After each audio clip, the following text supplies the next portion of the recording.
오늘 하나님의 말씀은 누가복음 22장 54절에서 62절까지 말씀을 보겠습니다.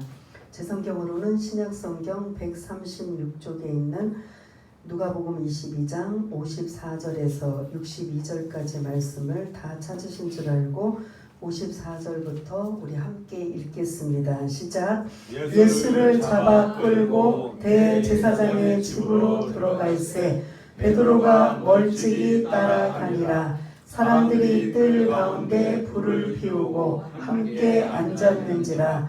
베드로도 그 가운데 앉았더니 한 여종이 베드로의 불빛을 향하여 앉은 것을 보고 주목하여 이르되 이 사람도 그와 함께 있었느니라 하니 베드로가 부인하여 이르되 이 여자여 내가 그를 알지 못하노라 하더라. 조금 후에 다른 사람이 보고 이르되 너도 그 도당이다 하거늘 베드로가 이르되 이 사람아 나는 아니로다 하더라. 1시간쯤 있다가 또 한 사람이 장담하여 이르되 이는 갈릴리 사람이니 참으로 그와 함께 있었느니라. 베드로가 이르되 이 사람아 나는 네가 하는 말을 알지 못하노라고 아직 말하고 있을 때에 닭이 곧 울더라. 주께서 돌이켜 베드로를 보시니 베드로가 주의 말씀 곧 오늘 닭 울기 전에 내가 3번 나를 부인하리라 하심이 생각나서 밖에 나가서 심히 통곡하니라. 아멘. 오늘 62절에 있는 말씀 베드로가 심히 통곡한 베드로의 통곡. 통곡이면 그냥 슬픈 거예요? 아니면 슬픔의 강도가 어떤 거예요? 최고 강한 거죠. 강한 거죠. 베드로의 통곡이 과연 이미 알고도 계시지만 우리 한번 어떤 의미를 가지고 있는지 함께 나누려고 합니다. 그 다음 거 한번 넘겨주시겠어요? 보면은 뭐가 이상한 거 하나 발견 찾아보세요. 뭐가 좀 다른 게 있나요? 꼭대기에 십자가가 아니고 닭이. 우리 고정은 꼭대기 뭐가 있어야 돼요? 또 다음 거 한번 넘겨보세요. 또 뭐가 있어요?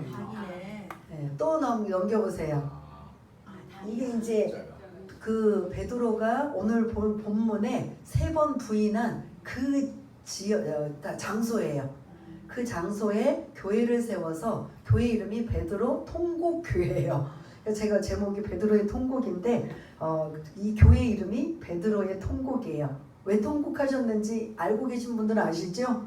예수님을 모른다고 부인한 그거를 몇 번? 한 번도 아니고 3번이나 그 장소에다가 교회를 세워놓은 거예요. 근데 그 위에 또 뭐가 있어요? 요거를 이제 조금 더 다음 거를 왜 넘기세요? 그 다음 거. 이게 이제 지금 베드로 통곡교회 맨 꼭대기에 뭐랑 같이 있어요? 십자가하고 닭이 있어요. 베드로에게 징크스는 뭘까요? 닭이겠죠. 특히 닭도 뭐 할 때? 닭 울을 때 마음이 어떨 것 같아요? 내가 그 주님을 내 사랑하는 주님을 부인했는데 라는 생각. 그래서 그런 이제 우리가 생각하기에 베드로가 이렇게 부인했기 때문에 이런 닭 모양을 이렇게 했나 보다. 그래서 우리나라는 어디 성당에 한두 군데 있는데 대부분 유럽 교회 성당에서는 이렇게 베드로가 수장이다 보니까 닭 모양을 저렇게 그 교회 가장 그 꼭대기에다가 세웁니다. 근데 그들이 이 닭 모양을 이렇게 세운 건 베드로의 수치를 드러내기 위해서 세웠을까요? 베드로가 볼 때는 만약에 지금도 베드로가 살아서 교회들마다 다 이거를 걸어놨다면 베드로가 지금 살아있다면 뭐 할까요? 그것 좀 다 치워라. 만일 저 같으면 그것만 봐도 내가 가슴이 찢어지고 마음이 아프다라고 할 것 같은데 이미 베드로는 천국 가고 이제 나머지 후세들이 교회를 세우면서 저렇게 특히 어디다 하냐면 성당에다가 닭 모양을 저렇게 해요. 그 닭은 우리가 아는 것처럼 베드로의 그런 수치와 이런 배반을 상징하는 그런 의미보다는 닭은 뭘 매일은 아니어도 뭘 낳지요? 알을 낳아요. 그 생명을 상징한다라는 뜻이고 또 닭은 지금은 이제 시도 때도 울지만 대체적으로 우리가 기억하기엔 닭은 언제 우는 걸로 알고 있어요? 새벽에 뭐 할 때? 그러니까 일어날 텐데 동이 트기 직전에. 그래서 어떻게 보면 우리가 옛날에, 지금은 아니지만 옛날에 시계가 없을 때는 대부분 무슨 소리를 듣고 많이 알았죠? 닭울음 소리로 새벽에 시계가 없을 때는 아 이제 새벽이 오나 보다, 아침이 오나 보다라고 느낄 수 있는 이런 소망을 상징하는 의미로 지금 교회들 이렇게 유럽에 있는 성당들 교회들이 이걸 달아놓은 거지, 베드로의 수치와 베드로의 그런 의도로 이걸 붙여놓은 건 아니라고 합니다. 생명을 상징하고 소망을 상징하는 그런 의미. 뭐 또 조금 더 첨가한다면 베드로가 이랬었다라는 이런 부분도 사실은 있겠지만, 아무튼 그 지금 요거 전에 한 번만 더 전에 거를 보여주시면, 이거는 지금 무슨 교회라고요? 베드로 통고교회. 이름이 베드로.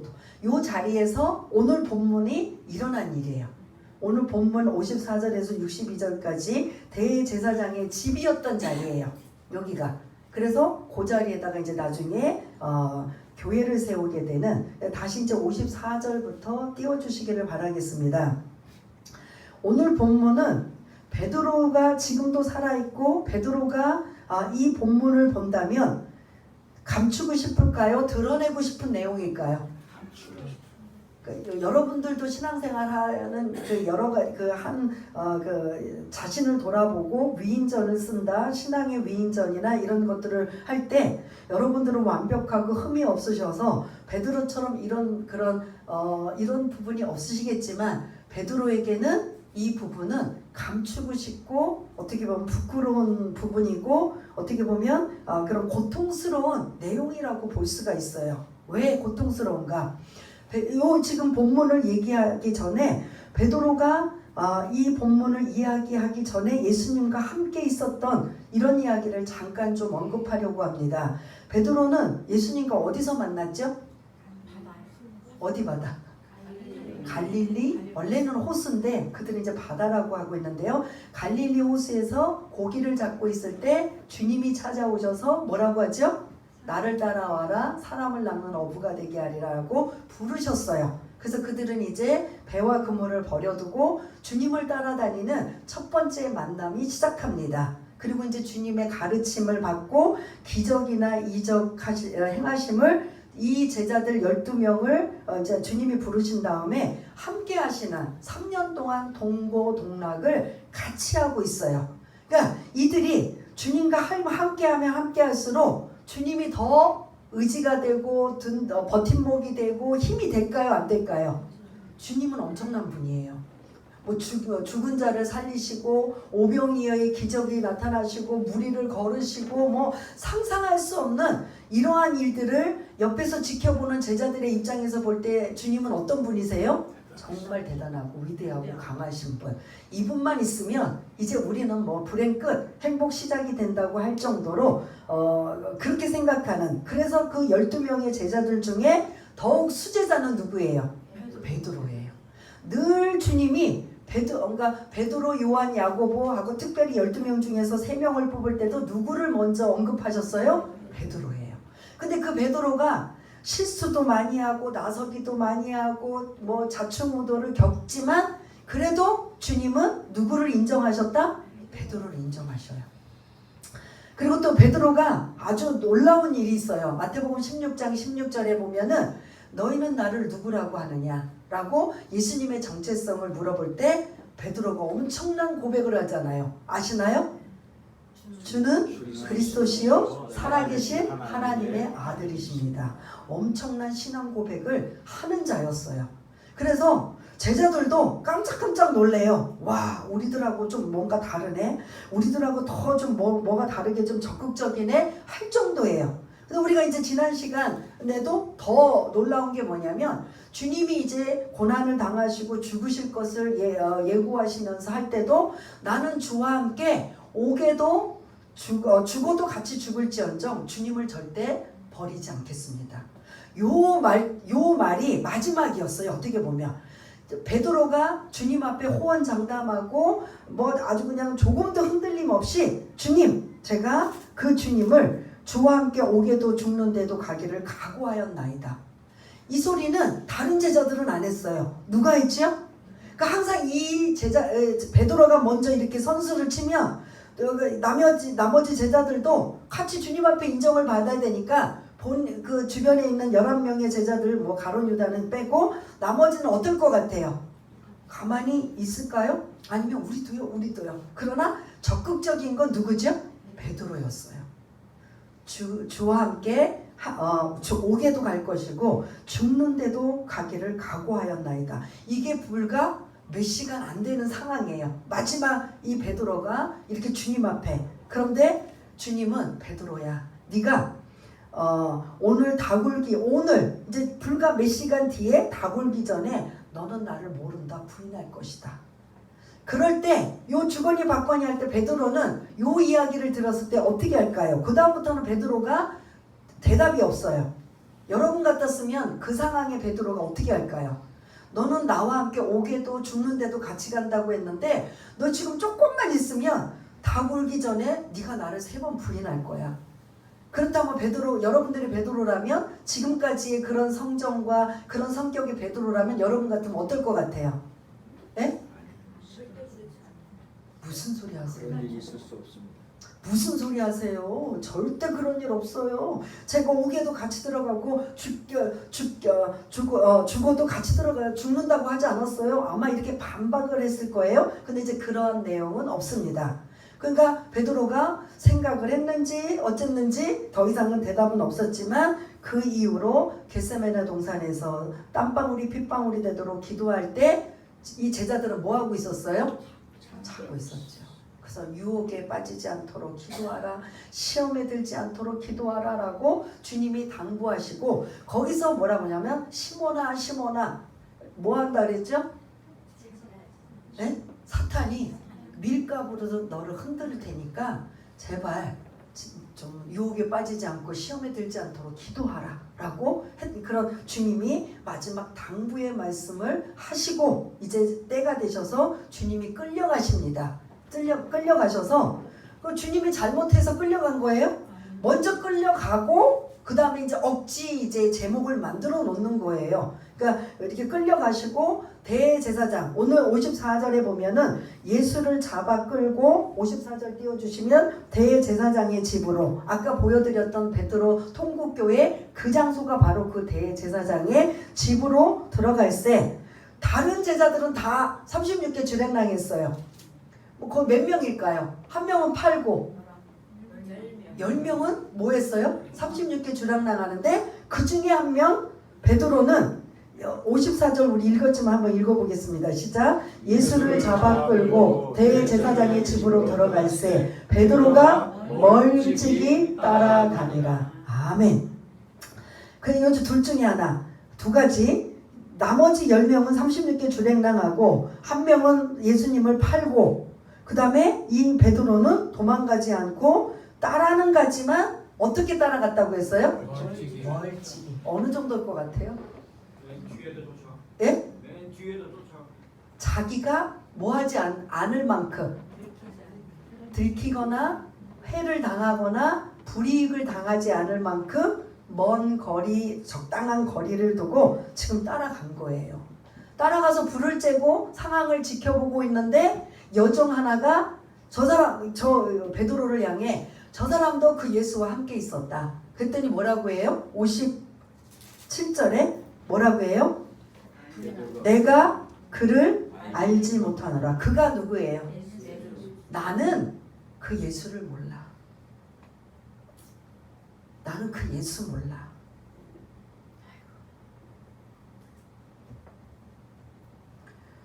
58절 조금 후에 다른 사람이 또 얘기해요. 왜 불이나 쬐고 있어요? 그럼 차라리 도망가기나 하지. 거기서 쬐고 있어요. 베드로가 야 너도 그 도당이잖아. 너 한편이잖아. 한패잖아. 58절에 베드로가 또 뭐라고 해요? 나는 아니야. 나 그 사람하고 상관없어. 그리고 1시간쯤 지나고 있다가 또 한 사람이 장담하며 이는 갈릴리 사람이니, 이 표현이 뭐냐면 이는 경상도 사람이니 이는 전라도 사람이니 하면은 이게 뭐가 특색이 있어요? 아니요. 억양. 사투리예요. 경상도 사람 아무리 숨기려고 해도 표준어를 써도 들켜요. 이게 자연스럽지 못한 것처럼 야 예수가 갈릴리 사람이고 그 언어를 쓰고 있는데 너도 지금 말하고 있는데 똑같이 우리식으로 말하면 너 지금 경상도 사투리 쓰잖아, 전라도 사투리 쓰잖아, 같은 함께 있었잖아 라고 했을 때 60절에 나는 하면서 우리 같이 한번 읽어보겠습니다. 베드로가 뭐라고 하는지 시작. 나는 네가 하는 말을 알지 못하노라. 예, 여기까지만. 근데 이제 마가복음에 보면은 저주하고 맹세하면서 나는 그 예수를 모른다.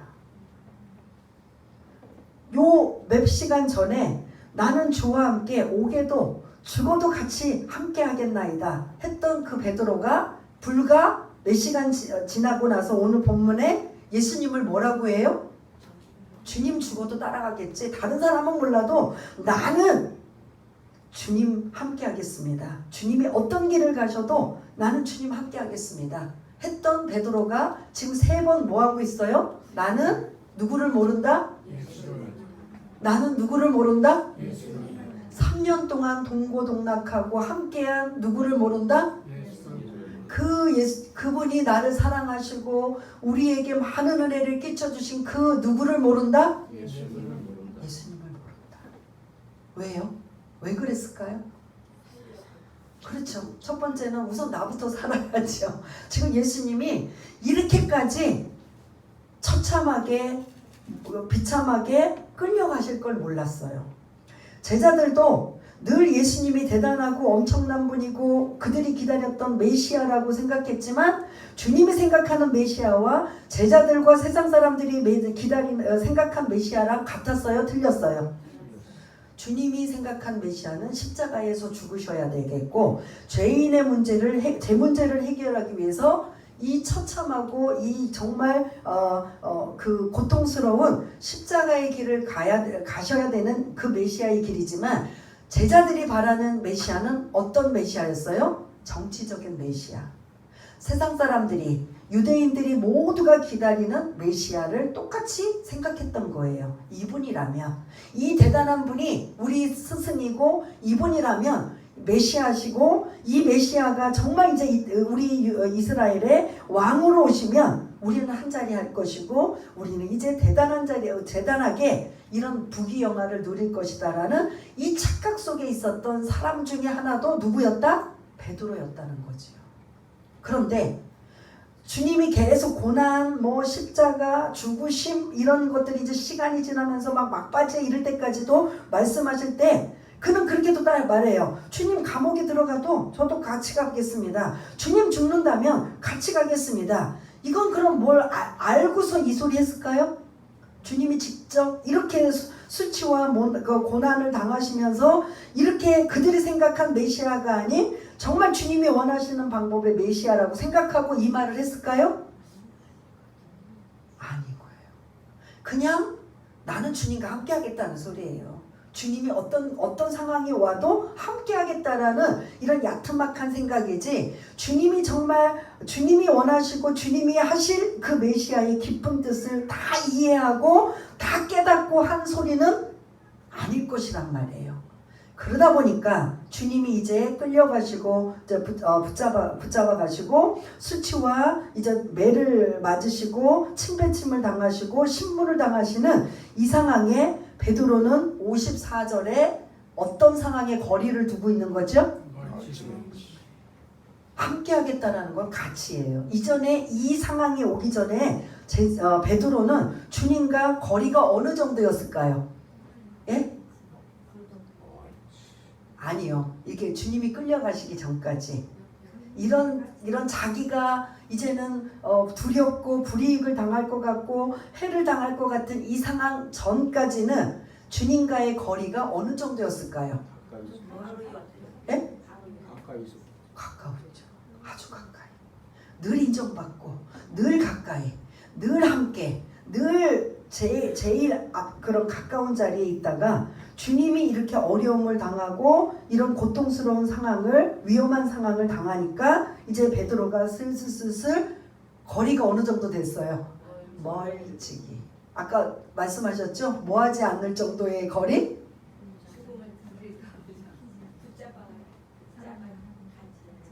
여러 가지 나에 대한 상황이 주님과 상관없는 이런 관계의 멀찌감한 자리. 어느 순간 그 자리가 가까워졌다가 오늘 본문에는 뭐한 상태예요? 멀어진 거예요. 그렇게 멀어지고 있을 때 아무 일도 안 일어나고 그냥 지켜볼 줄 알았는데 생각지도 못한 56절에 누가 탁 말도 안 되는 일이 일어나요. 여종 하나가 너도 그 사람하고 같은 편이지? 아니야, 나 그 예수 몰라. 또 좀 시간이 있다가 너도 그 사람 같은 편이 차라리 그 자리에 없었으면 이런 수치도 안 당할 텐데 멀찍하게 있고 전혀 자기하고는 상관없는 구경꾼 방관자처럼 있고 싶었었는데 이게 웬일? 내가 생각하지도 않는 의도하지 않는 상황에 세 번이나 예수님을 부인하게 되는 수치스러운 일이 벌어지게 된 거죠. 여러분들 같으다면 어떨 것 같아요? 이 정도면. 그래도 지금 몰라요. 왜 모를까? 자기의 신변에 위협이 생기고 문제가 생기고 어려움이 생길까봐 지금 모르는 거예요.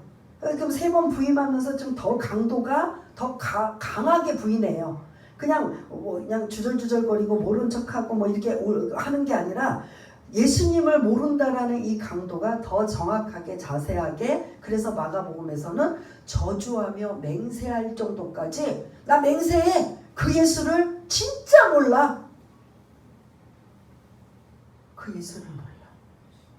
제가 이 말씀을 한 주간 묵상하면서 너무 눈물이 나고, 사실은 베드로가 아닌 제 자리여서 저의 입장에서 나는 지금까지 몇십 년 신앙생활하면서 나는 그 베드로처럼 얼만큼 이렇게 딱 구체적으로 이렇게 뭐 사건은 아니지만 나의 신앙은 어떤 모습인가.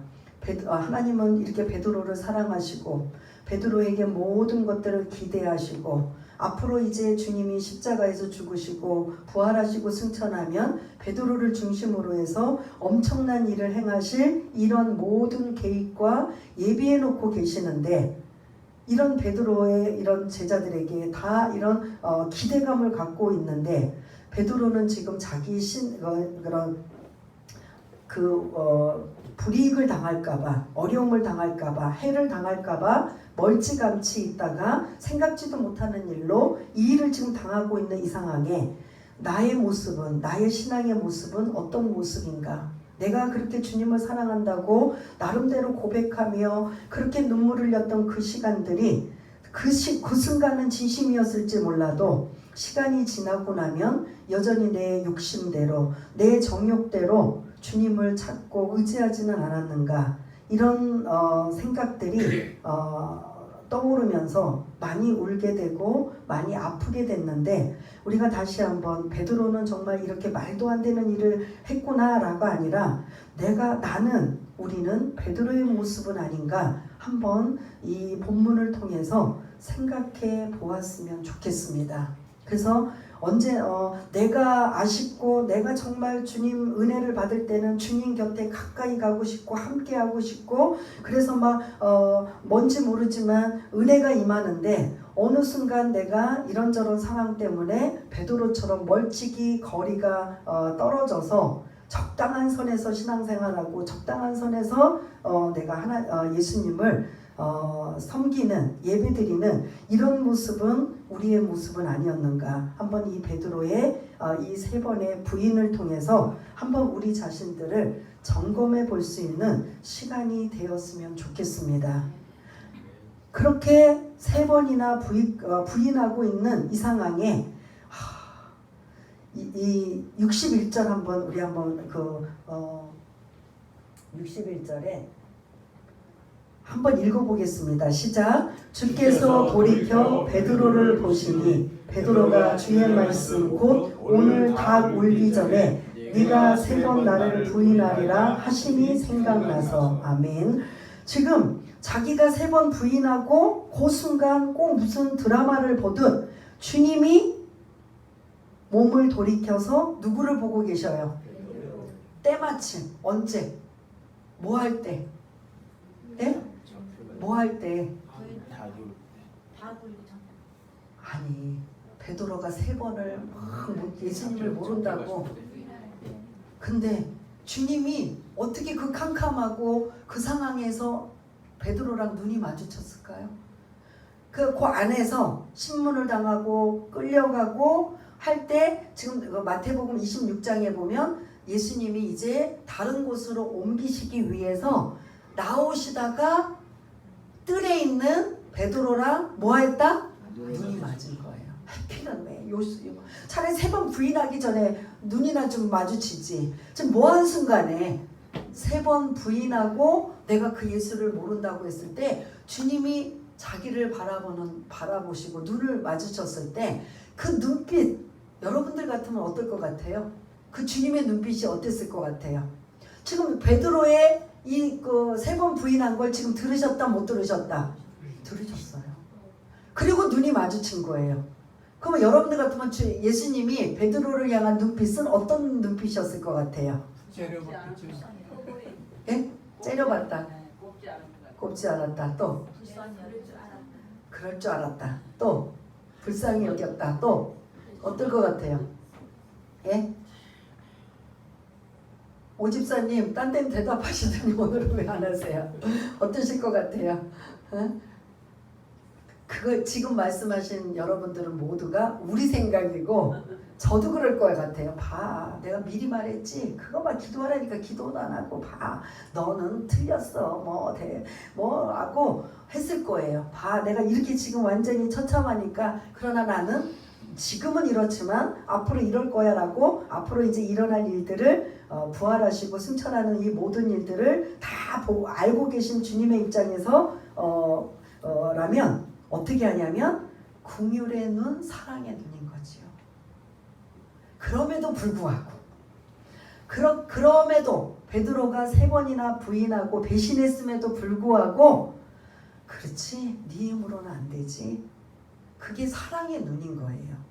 우리처럼 원망의 눈, 배신감의 눈, 뭐 두고 보자는 복수의 눈 이게 아니라 네 힘으로는 안 돼. 이게 우리라는 거지요. 나 할 수 있어요. 옥에도 갈 수 있고요. 예수님이 죽으신다면 저는 죽는데도 같이 갈 수 있어요. 그거는 우리의 결심은 있지만 실제로 할 수 있는 일은 돼요, 안 돼요? 당장 이거 부인하는 거 봐요. 옥에도 안 들어갔는데 지금 벌써 막 이렇게 막 코너에 몰아가니까 뭐부터 하고 있어요? 자기 신변보호부터 하잖아요. 자기한테 문제가 안 생기기 위해서. 지금 여기서 그래 나 알아. 저 예수님이 나의 스승님이고 나는 제자야 라고 한다면 만일 베드로가 그때 그걸 고백했다면 어떻게 했을 것 같아요? 똑같이 불려가고 끌려가서 죽임을 당할지 모르는 상황이니까 그거에서 벗어나기 위해서 부인한 거잖아요. 그러니까 주님이 보실 때 그 눈빛은 우리가 생각하는 그 눈빛보다는 네 힘으로 안 돼. 내가 몇 번이나 말했지 기도하라고. 시험에 들지 말도록 기도하고 사탄이 시몬아 사탄이 너를 밀가부르듯 흔들어 놓을 테니까 내가 너를 위해서 기도해 줄 테니까 믿음이 떨어지지 않도록 기도해라 하고 계속 지금 요 전에 주님이 당부하고 계셨어요. 그런데도 그걸 귀담아 들었어요? 아니에요? 아이 주님 제가 기도하지 않고 해도 제 마음가짐 제 중심은 절대로 주님 안 버려요. 안 떠나요. 제가 어떻게 해요? 그렇지만 그 결심이 어떻게 돼요? 실제로 위급한 상황을 당하니까 무너져요? 그 결심이 그대로 지켜져요? 무너져 버리는 거예요. 주님의 그 눈빛은 네 힘으로 안 돼. 네 결심 알아. 네 마음 알지만 그 마음과 결심을 가지고 실제로 이런 일들을 이룰 수는 없어. 긍휼과 사랑의 눈빛으로 그러나 괜찮아. 이게 저와 여러분들의 눈빛이 될까요? 안 되죠. 배신감에 막 치를 떨고 다른 11명의 제자도 아니고 지금 주님은요 굉장히 외로우셔요. 이미 누가 버렸어요? 예? 가룟 유다가 이미 팔아버렸잖아요. 그래서 지금 끌려가신 거잖아요. 이미 지금 예수님은 인간적인 생각이라면 마음 상태가 어떠신 거예요? 배신감과 공허함과 외로움에 있는데 거기다가 믿었던 베드로마저 지금 뭐하고 있어요? 난 그 예수 몰라. 이걸 들을 때 예수님이 하나님이시니까 이게 다 포용하고 수용하지만 사람이라면 여러분 어떠실 것 같아요? 저 같으면 나 저 베드로 다시는 안 봐. 할 수 있을 거예요.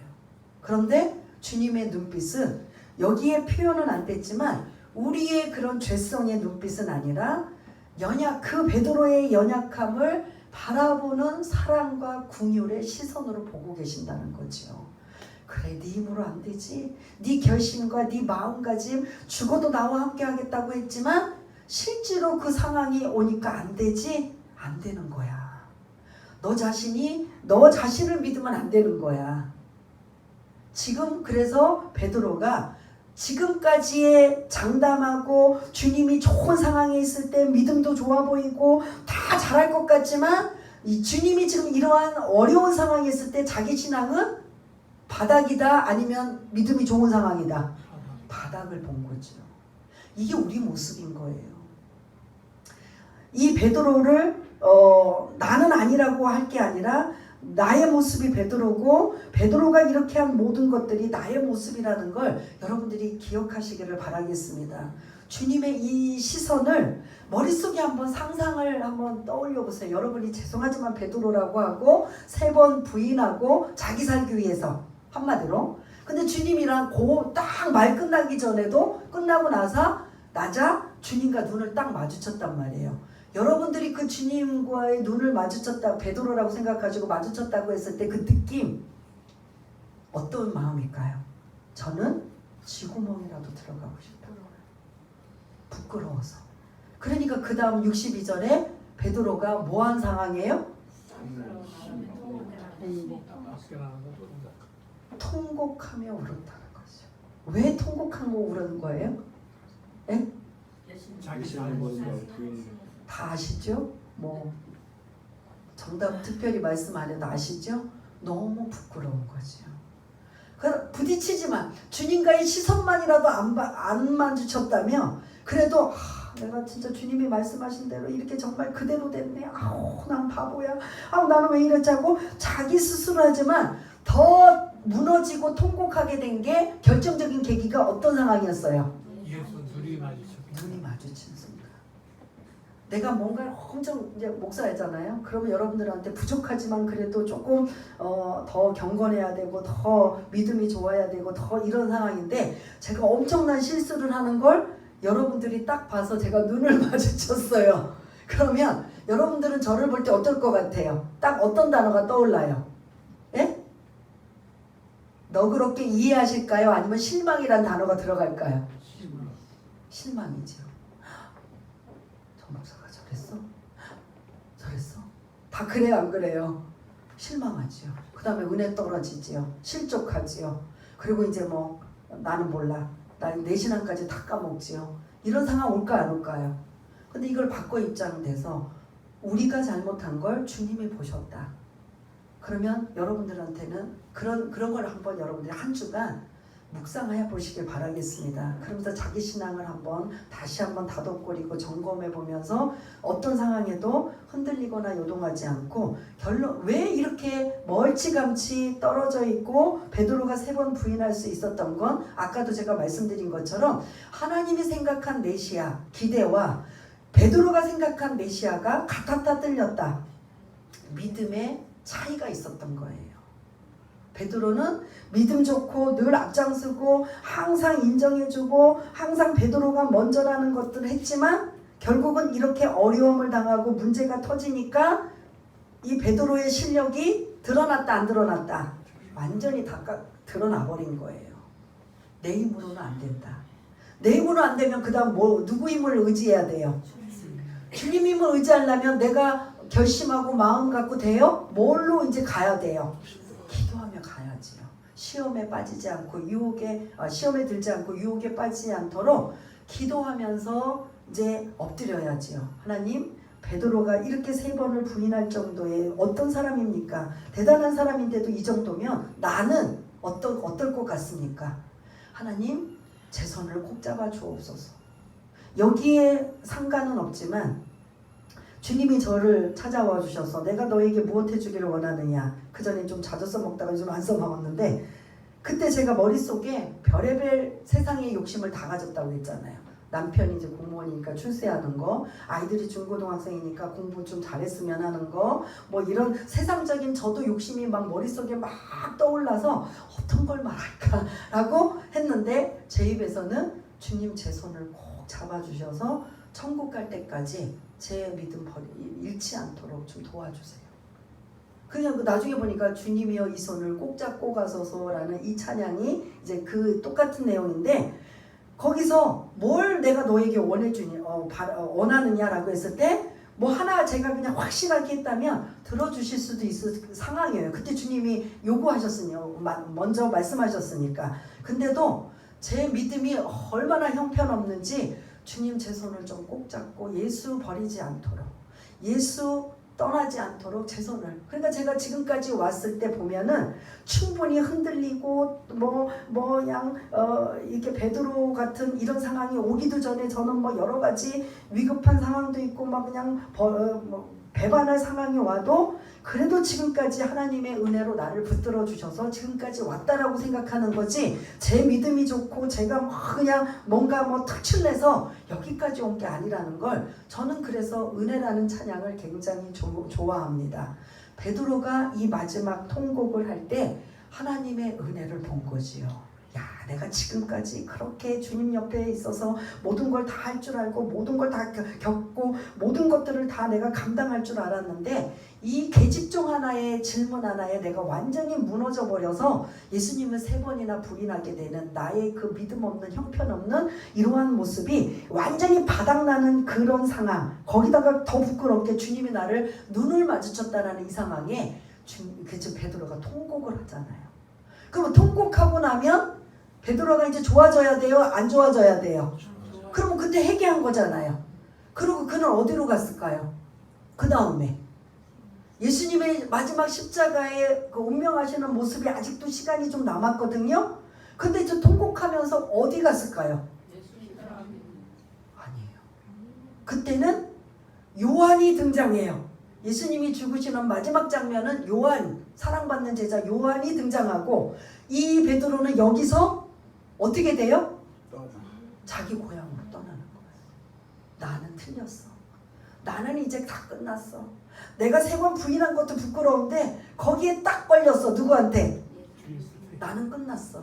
제 식으로라면 나는 이제 주님 앞에 나설 자리도 안 되고 뭐 아무것도 아니야. 나는 끝났어. 그리고 고향으로 돌아가서 뭐 하고 있어요? 예? 고기 잡고 있어. 고기 잡고 있는 거예요. 근데 부활하신 주님이 베드로를 뭐 하셨어요? 여러분 같으면 찾아갈까요? 안 갈까요? 안 가죠. 근데 찾아가셔요. 그가 고기를 다 잡고 나올 때 주님은 뭐 하고 계셔요? 숯불에다가 고기 생선을 구워서 조반을 준비해 놓고 계세요. 고기잡이들은 새벽에 나가서 고기 잡고 이제 새벽 아침 일찍 이제 돌아오니까 배고플 거를 생각하셔서 주님이 아침 조반을 준비하셔요. 그게 이제 요한복음 21장에 3번을 주님이 이제 반대로, 베드로는 오늘 본문에서 나는 예수를 모른다고 3번 부인했는데 요한복음 21장에서는 예수님이 베드로에게 3번 질문해요. 아시죠? 요한의 아들 시몬아, 네가 나를 사랑하느냐? 그래서 베드로가 어떻게 해요? 막 생각이 막 있을 거예요. 거기 이제 만약에 그 연기자 같으면 중간에 뭐 지문에 뭐 여러 가지 생각이 막 떠오를 거예요. 주님이 아시지 않습니까? 그냥 내 양을 먹여라. 그렇게 한 번만 하면 되는데 베드로가 3번 한 것처럼 주님도 또 요한의 아들 시몬아, 네가 나를 사랑하느냐? 그 사랑, 주님 내가 사랑하는 걸 주님이 아시나이다 할 때 다 뭐가 들어가요? 주님이 뭘 질문하셨어요? 사랑. 베드로도 뭐라고 대답했어요? 사랑합니다.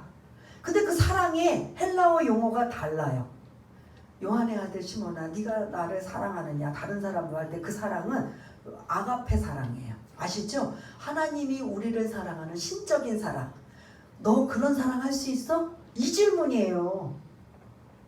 그러면 이렇게 해석을 해서 질문을 한다면 여러분 같으면 대답할까요? 못할까요? 못해요. 쭈빗하면서 주님 사랑하시는 줄 주께서 아시나이다. 그때는 필레오로 사랑한다고 해요. 필레오 사랑은 친구 간의 우정의 사랑이에요. 저는 그것밖에 못합니다. 근데 우리는 그냥 읽을 때 요한의 아들 시몬아 네가 나를 사랑하느냐라고 사랑을 막 물었을 때 주님 제가 주님 사랑하는 거 주님 아시잖아요 할 때 똑같은 우리는 한글 사랑이니까 같은 사랑이지만 헬라어 언어에서는 사랑의 깊이가 완전히 천지 차이예요. 너 요한의 아들 시몬아 너 하나님이 내가 너를 사랑한 것처럼 너 사랑할 수 있어? 이 질문이에요. 여러분 같으면 지금 베드로가 쉽게 대답할 수 있을 것 같아요? 없어요? 없는 내용이에요 그게. 그러니까 사실은 우리가 곧바로 대답하지만 쭈빗쭈빗 머뭇머뭇거리면서 뭐라고 하냐면 주님 저는 그런 신적인 사랑은 못하고 제가 해석을 이렇게 풀어드리면 제가 친구 간의 우정의 사랑은 할 수 있습니다. 그러니 내 양을 먹여라. 또 질문을 그렇게 하셔요. 그러니까 또 베드로가 또 장담 있게 할 수 있어요 없어요? 사랑의 깊이가 틀린데. 그러니까 또 주님은 아가페 사랑으로 질문하시는데 또 베드로는 필레오로 대답하는 거예요. 주님 저는 그 사랑 그러니까 속으로 주님 그 아가페 사랑은 못하지만 그 필레오 사랑은 할 수 있습니다. 그러면 내 양을 먹여라. 내 양을 쳐라. 이해가 되십니까? 그래서 다시 회복시키기 위해서 이제 완전히 바닥을 친 베드로는 나는 이제 끝났다라고 생각한 거예요. 고향으로 돌아가서 나는 이제 주님 만날 면목도 없고 나는 완전히 실력 다 들통나고 내가 그렇게 장담했던 주님을 절대 버리지 않겠다고 했던 나는 3번이나 뭐하고 그래서 나는 이제 주님 만날 면목도 없고 이제 나는 다 끝났어. 완전히 밑바닥이 있을 때 그럴 때 누가 오셨느냐? 부활의 주님이 찾아오셔서 요한복음 21장의 근거로 요한의 아들 시몬아 네가 나를 사랑하느냐라고 말씀하시면서 먹이시고 말씀하시면서 회복시켜 주시는 거예요. 그래서 그 단어에 뭐다? 회복이라는 게 부활의 주님이 오셔서 베드로에게 어떻게 하셨다? 회복시켜 주시고 그 다음에 이제 나머지 제자들과 함께 하시면서 사도행전 이제 오늘 누가복음이 끝나면 저는 바로 사도행전으로 넘어갈 거예요. 연결이 되니까 그 주님이 부활하시고 잠시 동안 계시다가 승천하시기 전에 당부하시잖아요. 요한복음 사도행전 1장 8절에 보면 너희들은 예루살렘을 떠나지 말고 뭐를 기다려라? 선물을 기다리는데 그 선물이 성령이에요. 근데 성령을 어떻게 받을지 너희들은 일단은 기다리라. 그래서 그들이 마가의 다락방에서 120명이 모여 전혀 뭐하고 있다가 기도에 힘쓰다가 오순절 성령 강림이 일어나니까 엄청난 능력을 받아서 그때 베드로가 다시 제자의 수장인 거 수제자였던 것처럼 그때 베드로가 수장이 된 거예요. 초대교회에 그때는 예수님이 승천하셨기 때문에 계셨어요. 눈에 보이는 주님이 계셨어요? 안 계셨어요? 그때는 누가 지금 1순위로 했냐면 베드로가 올라간 거예요. 베드로가 수장이 되어서 예수님의 그런 십자가와 그런 죽음의 부활의 설교를 할 때마다 사람들이 뭐 했어요? 3,000명, 5,000명 회심하고 돌아온 거예요. 회복하고 다시 쓰임을 받아요. 그래서 엄청난 일들을 감당하며 그가 복음 전하는 일에 쓰임 받다가 마지막 죽음은 어디서 죽었느냐? 어디서 죽었을 것 같아요? 거꾸로 죽었는데 장소는 어디서? 근데 거의 베드로는 유대인들을 위한 복음이고 사도 바울은 이방인들을 위한 복음을 전하는 자였거든요. 그럼 우리는 이제 유대인들만을 위한 복음을 전하는 자였다라고 하면 거의 이스라엘 영역 안에 있을 거라고 생각하는데 그도 로마까지 가서 복음을 전하다가 거기서 거꾸로 십자가 처형을 받게 되는 그 자리가 이제 요번에 이제 제가 로마에 갔다 오면서 그 베드로가 거꾸로 매달려서 죽은 그 순교의 자리까지 이제 보게 되는 이러한 모습을 볼 수가 있거든요. 그렇게 자기 밑바닥을 친 건 은혜가 아니면 하나님의 도움이 없이는 기도 없이는 내가 이 일을 감당할 수 있다 없다라는 걸 그때 깨달은 거예요. 그래서 이제 주님이 찾아오셔서 회복시켜 주시고 오순절 성령 강림으로 해서 성령의 능력을 받아서 다시 초대교회 수장이 되고 그가 쓴 서신서가 있어요. 뭐죠? 베드로 전서 후서. 거기에 그 베드로 전서후서의 중점적인 내용은 겸손이에요. 약간 누구에 대한 의식인 거죠? 자기 자신. 사실은 주님을 따라다녔던 이 배반하기 전까지는 베드로는 겸손이라는 단어하고 상관될까요? 안 될까요? 좀 안 됐어요. 잘난 척도 하고 나서기도 좋아하고 여러 가지 내용상을 보면, 그리고 호언장담하고 막 사실은 어떻게 보면 좀 교만할 정도였어요. 근데 이 오늘 본문 베드로의 3번 부인 사건 이후로 베드로는 이제 완전히 다른 사람으로 성령 받고 바뀌어져요. 어떤 사람으로? 겸손의 축복을 받은 거죠. 내가 겸손하고 싶다고 이게 되는 게 아니에요. 성령께서, 그리고 다구는 소리를 보면 겸손해질까요? 안 겸손해질까요? 베드로의 징크스는 닭이라고 했잖아요. 그것도 다구는 소리. 그것만 하면은 내가 주님을 3번이나 부인했는데 막 괴로워서 아마 몸서리 칠 거예요. 그럼에도 불구하고 어떻게 했다? 그는 늘 겸손이라는 단어로 마무리를, 인생을 살았던 이러한 걸 본다면, 오늘 본문의 이 내용이 여기서 밑바닥이고 여기서 끝났다면 가룟 유다처럼 아무것도 아니지만, 이걸 계기로 베드로는 달라졌다 안 달라졌다? 완전히 새로운 사람으로 바뀌어진 거예요. 그러면 사도 바울이 말한 것처럼 고난은 아니지만 엄청난 실수와 이 고난도 나에게는, 베드로에게는 뭐가 된다? 유익이 되는 거예요. 그래서 저와 여러분들, 아까 내가 혹시 신앙생활하면서 혹시 주님 앞에 부끄러운 일들이 많이 있었다면 그걸 그냥 잊어버리는 게 아니라 베드로처럼 그것이 나의 어떻게 보면 부족함의, 허물의 그러한 것들로 나의 유익으로 갈 수 있는 전환점이 되었으면 좋겠습니다. 이게 베드로의 모습인 거예요. 오늘 여기서 통곡하고 고향으로 돌아가서 주님이 찾아오지 않았으면 어떻게 됐어요? 원점으로 돌아왔어요? 안 돌아왔어요? 원점으로 돌아왔는데 부활의 주님이 찾아와. 그러나 이거는 베드로뿐만 아니라 저와 여러분들에게도 해당돼요? 안 돼요? 주님은 여전히 우리에게, 우리가 배신하고 우리가 여전히 주님을 아프게 드려도 주님은 요동하신다 안 하신다? 우리는 요동해요. 괘씸하고 서운하고 뭐 섭섭하고 막 이러는데 주님은 어떻게 한다? 따뜻한 시선으로, 긍휼의 시선으로, 사랑의 시선으로 우리를 뭐 하신다? 보고 계신다는 거죠. 그런 주님이시기 때문에 그런 주님으로 다시 가셔서 주님 앞에 다시 나의 연약함을 그대로 하는 게 아니라 이 베드로처럼 딛고 일어서서, 하나님의 은혜가 아니면 안 됩니다. 믿음으로 더욱 굳건해지시고 기도하며 겸손해지는 저와 여러분 모두가 다 되시기를 바라겠습니다. 오늘 이 말씀을 우리 한번 생각하면서 한번 기도하는 시간을 가졌으면 좋겠습니다. 하나님, 베드로의 3번의 부인, 나는 아닐 거라고 생각하지만 이와 비슷한 내 신앙의 모습은 지금까지 주님 앞에 내가 섰을 때 얼마나 배반하고 주님 마음을 아프게 해드리고 얼마나 사람들과의 관계 속에서 주님을 이런 상처를 드리고 힘들게 하였는지, 우리 자신, 다른 사람 생각하지 말고 자기 자신을 생각해 보면서 다시 한번 여러분들이 고백하고, 내 힘으로 안 되니 주님 나를 좀 도와주옵소서, 그 힘으로 다시 일어서고 다시 또 충만할 수 있도록 한번 우리 기도하는 시간을 갖겠습니다. 할렐루야. 사랑이 많으신 하나님 아버지, 오늘 베드로의 통곡에 대한 말씀을 함께 나누었습니다.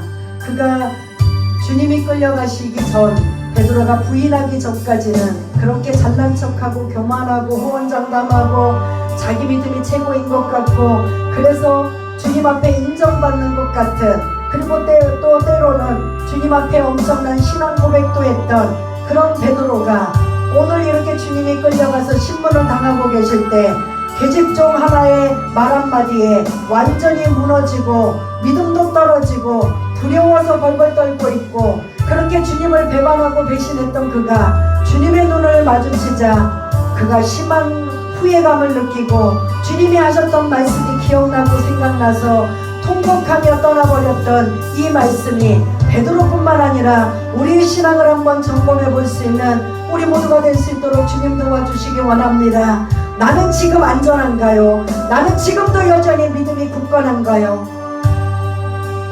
할 수만 있다면 하나님께서 나를 붙들어 주시고 은혜를 내려주시고 내 힘으로 살 수 없음을, 내 힘으로 신앙을 지킬 수 없음을 기도하며 하나님 앞에 도움을 구하며 하나님의 은혜로 삶을 다시 한번 고백할 수 있는 우리 모두가 될 수 있도록 주님 도와주시기를 원합니다. 하나님 아버지 감사합니다. 다시 한번 이 베드로처럼 겸손한 자가 되기 위해서는 반드시 이 고난이 실수가 나에게 어쩌면 그런 나의 인생의 디딤돌이 되어서 내가 바뀌고 변하고 새로워질 수 있는 이러한 기회가 된다면 오직 그것이 나에게 유익이 된다라는 이 말씀이 기억나고 생각나서 우리의 신앙을 다시 한번 점검해 보면서 더 하나님의 은혜를 붙들고 사는 귀하고 복된 자들가 될 수 있도록 주님 도와주옵소서. 모든 것 감사드리오며 사랑이 많으신 예수님 이름으로 기도드리옵나이다. 아멘.